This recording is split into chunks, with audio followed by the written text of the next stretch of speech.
อ่ะสบายดีนะฮะมื่อนี้ที่เสาซีเสาห้าแล้วเนาะเสาซี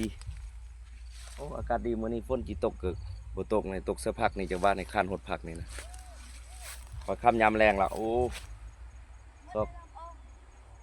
แนวอยู่แนวกินมือง้อมือเงินสู้ครอบสู้ครัวสู้ลูกสู้เต่ากันไหมเป็นพักมี2-3ต้นนี่ปลูกไว้เรือมานั้นอ่ะนี่เขตอื่นเขาห้องพักเนี่ยอันนี้หัวเดียวนี่เกือบพอกินละครอบครัวแต่ว่าเอา3 หัว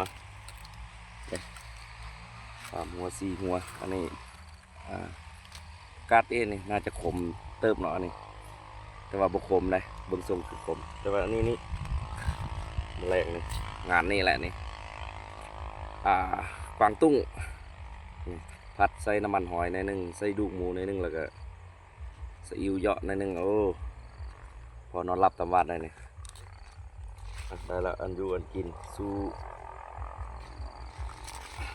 ขอบสู้ปัวสู้ลูกสู้เตากินก่อนโอ้อุ้มจะบ่ได้เว้ยเต็มกำเลย